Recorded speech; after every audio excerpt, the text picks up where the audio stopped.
It's that time of the year again, the time when Sony reminds us that it's not ready to throw in the towel yet. That's right, Mobile World Congress is about to kick off.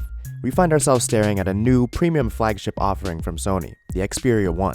With this successor to the Xperia XZ3, the company is attempting to move away from alphabet soup nomenclature and closer to media creators and consumers. With hardware and software pulled directly from Sony's more successful businesses, filmmaking and 4K TVs, the Xperia 1 looks to turn a new page in Sony's book of mobile.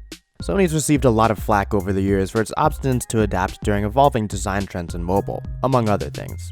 Last year we finally saw some rounded corners on an Xperia device with the XZ3's body and screen, and while the new Xperia 1 retains the edge-to-edge rounded display, the body itself returned to a slightly more angular design, due in part to the 21:9 proportions of the display.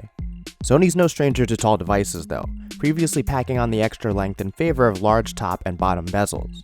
So even with the more flowing, curved back and sides, the overall look of the Xperia 1 is still quite distinctively Sony. Yes, 21:9 is quite a tall order for a phone, but minimal bezels help this monstrous 6.5-inch display fit in well, while the overall weight and balance of the phone do their part to make holding and using the taller Xperia 1 a little less awkward. It still takes some getting used to though, not just for our hands, but for the software as well. Android 9 Pie is meant to support aspect ratios of 18:9 and higher, but 21:9 may prove too much of a stretch for many apps. This screen isn't all size though, it also knows how to use it. Becoming the first 4K OLED on a mobile device, the Xperia 1 surprised us in being first to anything really.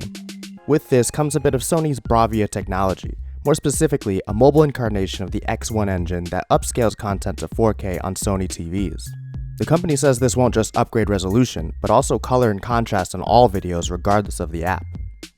As the Xperia 1 is Sony's premium flagship device, we're not surprised to find Qualcomm's Snapdragon 855 processor inside, paired with 6GB of RAM and 128GB of storage.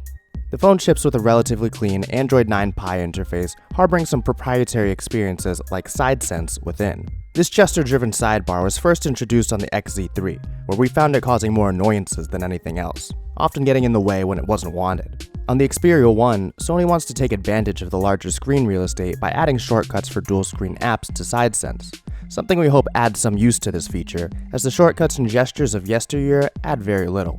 The company has also worked with Google's Assistant to facilitate opening two apps at once with your voice. Unfortunately, the units we got to play with were locked down for use, so we can't tell you for sure if SideSense has gotten any better, or if the Google Assistant shortcut is all that useful. Game Enhancer is another new addition for Sony phones, but a staple for other manufacturers like Asus. This app will add a library for your games, as well as an easy way to record gameplay, access game tips, and improve performance. In the quest to give creators the best tools for the job, Sony's implemented a 3-camera configuration on the Xperia 1, much like the setup we saw on last year's LG V40 and more recently Samsung's Galaxy S10s. This triplet of 12-megapixel cameras includes a telephoto lens, a wide-angle lens, and a super wide-angle to cover all your optical needs. All of these utilize optical image stabilization and electronic image stabilization, save for the super wide-angle camera, which only uses electronic image stabilization.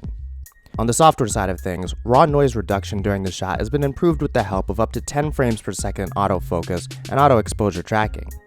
This and the world's first eye-tracking autofocus on a phone should mean quicker shooting with better results. We've yet to see all the software tricks of this setup, but we hope this formula can best handsets like the V40 and the mighty Galaxy S10 in areas like shutter speed and accurate, sharp image capture across all cameras. Video can be recorded in up to 4K HDR10 quality. While other phones can do that as well, Sony's onboard editing tools aim to be the difference maker. Cinema Pro affords users an editing suite powered by research and development from Sony's own professional media and filmmaking businesses. The company says features like Creator Mode ensure consistent color reproduction to a similar level as master monitors, the hyper-accurate monitors used by professional film directors to see the most accurate imagery from their films. Other features, like Look, can then color grade videos in 8 different options. A lot of this sounds quite reminiscent of LG's Cinevideo suite, so we hope that Sony's deeper background in video production truly does translate to more meaningful results. To say Sony's Xperia lineup has an uphill battle in front of it is quite the understatement. The company has anticipated more decline in phone sales this year, but despite that appears to still be giving its best efforts in the premium flagship category it holds so dear. That is admirable, even if its best efforts may seem a tad too little and way too late. Still, if the Xperia 1 can pull out some of the best photo and video, better than its competitors using Sony's own hardware, then at least it will have delivered on the core promise it's now making, creating a better device for users and creators. I'm Corey Gaskin with PhoneArena. Thanks for watching, and be sure to check out PhoneArena.com for more coverage on MWC 2019.